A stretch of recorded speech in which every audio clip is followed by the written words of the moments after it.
This is the time I had a racist Uber driver. So for my birthday this year, we decided to go to Cheesecake Factory and walk around the mall after we drank. It was me, my boyfriend, and his 2 friends, who are also my friends. Obviously, we couldn't drive there if we were drinking, so we called an Uber driver. The first Uber driver was nice. He was cool. Then the Uber driver that picked us up from the Cheesecake Factory, different story. Right off the bat, he looked like a clown. He pulls up in what looks like a white 1998 Honda Odyssey minivan. If you're curious, just look up what that looks like on Google Images. And he had all these stickers on it. Taxi stickers, obviously the Uber sticker, Lyft sticker, Trump stickers. And when we get in the minivan, he's wearing a legit top hat. Like when you see a chauffeur wear a top hat in the movies, and a striped white and black outfit. He had an Alexa plugged into his car, and he put post-it notes up that say, in quotes, "Say Alexa play." So then my friend was like, "Hey Alexa, play Pop Smoke." I'm sorry, I really needed to give you this backstory, but like for part 2. This is the time I had a racist Uber driver part 2. So we were all bumping to Pop Smoke, and we were all teed, so we decided to mess with him. We started asking him random questions, like, oh, how do you like driving as an Uber driver? Or what's your craziest experience with Uber? So we get to chit-chatting, and then my friend Mike decides to like pretend that he was a drug dealer and starts bragging that he bought a brand new 2020 Audi with his dealer money, which he didn't, and he's not a dealer. And the guy's like, yeah, I've definitely had my fair share of drug dealers. And we were like, how did you know? Like, what happened? And he was like, I've picked up my fair share of black people. And I was like, excuse me, sir, what? What did he say? But not for real, I was tight. I was like, excuse me, what? And I was like, so, like, what, how? And mind you, I was like teed. And when I'm teed, I kind of just say what's on my mind. And I was like, so you think every black person is a drug dealer? And he was like, pretty much. So when he goes to drop us off, I poured out my leftover fettuccine alfredo in his car and screamed he was a racist piece of shit. Story of the time a police officer pulled me over just to flirt with me. So when I first got my license, I would always go to Wawa in the middle of the night. Usually I would pick up my friend and we would go together. But this night she was busy and I was hungry, so I just went by myself. So I pull up to Wawa, and right after I got there, I see a police officer pull up. I didn't think anything of it. So I went inside, ordered my food, and while I was waiting in line to pay, I see the police officer walk in. He was probably in his late 20s, early 30s, really tall and muscular, and had blonde hair and blue eyes. Just an overall attractive guy. Right when he walked in, we made eye contact. At the time, I was 17, so I wasn't thinking like, ooh, arrest me, officer. I'm just kidding. But whatever, I pay for my food, go to my car. Then the cop comes out a few minutes after me, and he looks at me while I'm getting in my car. And I was really hungry and not trying to wait to eat, so I watched YouTube on my phone and ate my food in my car. So I finished eating and started heading home. Mind you, there was nothing wrong with my car. I didn't have tints, all my lights were working, and all of a sudden I see cop lights behind my car. So I pull over, and it's lo and behold the cop from Wawa. Like for part 2.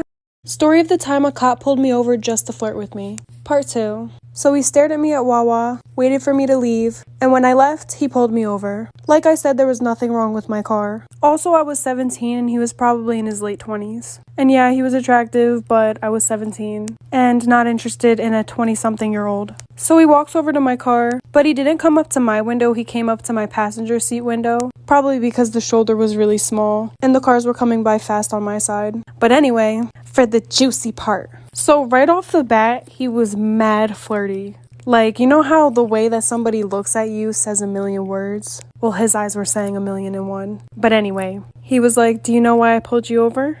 And I said, no, because I didn't.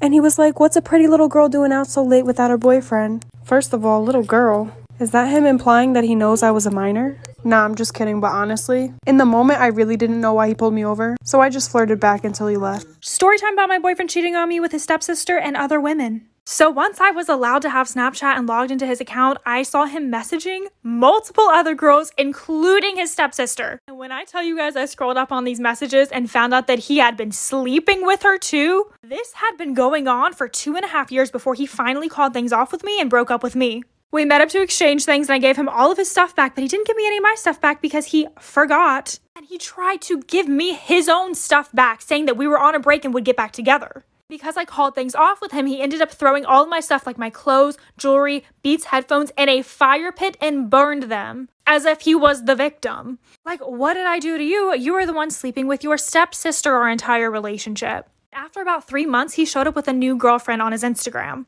And she ended up messaging me asking why he still had pictures of me all over his room and why my necklace with my name on it was hanging in his truck. This is my tattoo horror story. So this was for my 19th birthday, I believe. I really wanted like a tiny little crown tattoo on the back of my neck.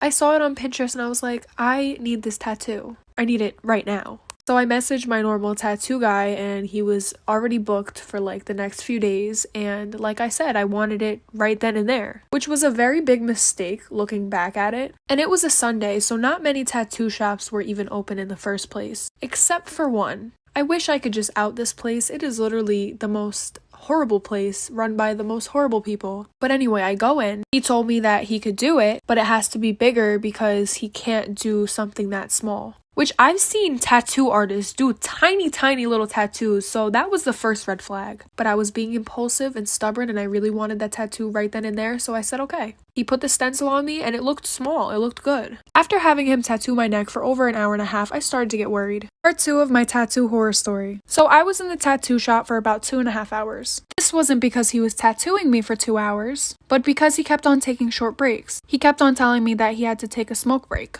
And I was like, okay, that's fine, do what you gotta do. It was only him and another guy working there, nobody else. And every time he would take a smoke break, him and his coworker would go outside. During like the third smoke break that they had, I had to pee, so I went to the bathroom. And when you're coming out of the bathroom, you're able to see outside, like through the window. So I noticed that the guy that was giving me my tattoo had a pill bottle in his hand. I kind of figured it was like Tylenol or something. But he was pouring it into his coworker's hand and he looked mad sus. So I go back and I wait in the room, sitting in the chair. Mind you, my friend was with me. And they took another 10-15 minutes to come back. And the way that I was sitting, my head was kind of like leaning down. So every time he would come back, the door was behind me, so I didn't really have to look at his face. And keep in mind that this was the longest break that he took the whole time. So after we left, my friend told me that time that he came back, he had white powder all in his nose and he was trying to wipe it off. And my tattoo got infected. Storytime of how I found out that my mom was putting our dad's ashes in our food. Yep, our mom would put our dead dad's ashes in our dinner. So basically, after my dad died, my mom showed zero emotion. It's like she really didn't care at all. Like she kind of wanted it to happen.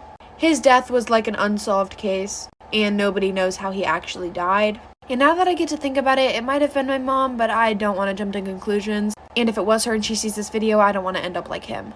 Anyways, back to the story. So about a month after he died, she would always post a picture of me and my brother's dinner with the caption, "You'll always be with them."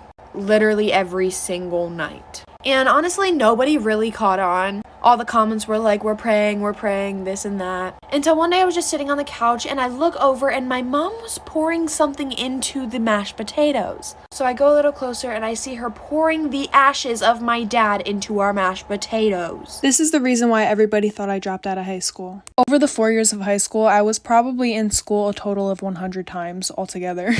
And this wasn't because I was lazy. I mean, partially. But it was mostly because I had really bad stomach problems. So I always had these doctor's appointments. I was always missing school because my stomach hurt. So then my junior year, since my attendance was really bad, they decided to put me on home instruction. This means that teachers would come to my house for about 2 hours a day, 3 days a week. And my teachers had to bring with them these time slips. For example, saying that they saw me from 9 a.m. to 11 a.m. And when I was a minor, my dad had to sign it. And when they hand in those time slips, those are the hours they're getting paid for. So I had this one teacher. She was my history teacher, but we would literally just gossip the entire time. She was mad chill. Sometimes, though, she would cancel on me, and sometimes I would cancel on her. But this was my senior year, so I was 18. So I was able to sign the time slips. So I saw her once a month when I was supposed to see her 4 times a month. So every time she came, I signed 4 time slips. I got the credit, she got the check. This is why waking up late might just save your life. One day when I was in elementary school, my mom and I both overslept, which meant I wouldn't be ready in time to get on the bus. School started at 8, my bus pickup time was at 7, and it was already 6:40 or something. I was still in my PJs and hadn't even had breakfast yet. My mom decided that today we would just tell the bus driver to go on ahead and she would take me to school, which would give me plenty of time to get ready. It's 6:50, I'm in my PJs eating breakfast, and that's when we hear the bus pull up 10 minutes earlier than scheduled. My mom peeks her head out of the door into the foggy morning and waves the bus on. She closed the door and came back inside, but the bus didn't pull away. There's a knock at the door and my mom opens it to find a man in a bus driver uniform. He explains he's a substitute bus driver because the regular driver called in sick and that he's early because he wanted to get an early start on the route. My mom says she's taking me to school because we woke up late. He gets visibly upset and says he can wait a few minutes since he's already ahead of schedule. My mom says that we won't be ready in a few minutes and tells him to go on ahead. He seemed really angry about this, but turned around, got back on the bus, and left. But at 7 a.m., another bus pulls up to my house. My mom went out to talk to them and came back looking terrified. Part 2 of why sleeping in might just save your life. After talking to the bus driver, my mom came back looking terrified, but she didn't say anything about it and told me to finish getting ready for school. At the time, I didn't know what happened, but my mom would end up telling me a few years later. When she went to the second bus, she found out it was being driven by my regular driver and it was full of other kids that are usually on my route. By the way, the other bus was empty. My mom asked the driver about the substitute driver and about him calling in sick. He tells her that he never called in sick and there is no substitute driver on his route.